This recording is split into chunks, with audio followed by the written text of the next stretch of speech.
Hello everyone, welcome to Navya tips and talks. ఈరోజు మనం పెరుగు పులుసుని ఎలా తయారు చేయాలో చూసేద్దాం.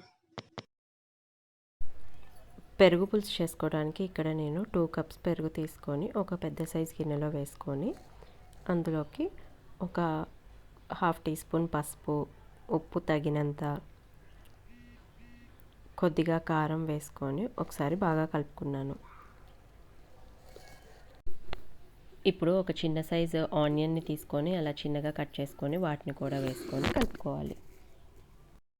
ఆ తర్వాత తాలింపు వేయడానికి కోసం ఇప్పుడు స్టవ్ పైన ఒక ప్యాన్ని పెట్టుకొని అందులో ఒక 2 స్పూన్స్ ఆయిల్ పోసుకొని ఆయిల్ కొంచెం వేడైన తర్వాత ఒక హాఫ్ టీ స్పూన్ ఆవాలు, హాఫ్ టీ స్పూన్ మినపగుండ్లు, 4 లేదా 5 ఎండుమిరపకాయలు వేసుకొని అంతే ఒక 8 నుంచి 10 వరకు వెల్లుల్లిపాయ రెబ్బలు తీసుకొని వాటిని ఎచ్చాపచ్చాగా దంచుకొని వాటిని కూడా వేసుకోవాలి.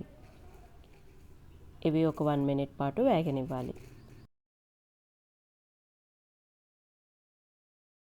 అవి అలా వేగిన తర్వాత హాఫ్ టీ స్పూన్ జీలకర్ర, కొద్దిగా కరివేపాకు, 4 లేదా 5 పచ్చిమిరపకాయలని కట్ చేసుకొని వేసుకోవాలి. అంతే కొన్ని ఉల్లిపాయలను కూడా వేసుకొని వాటిని కూడా ఒక 2 మినిట్స్ పాటు వేగనివ్వాలి.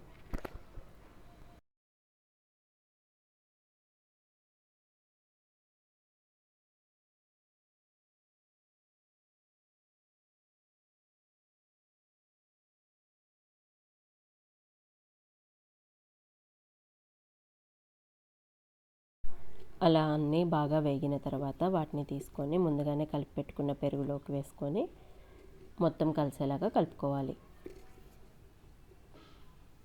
అంతే, చాలా సింపుల్గా పెరుగు పులుసు రెడీ అయిపోయింది.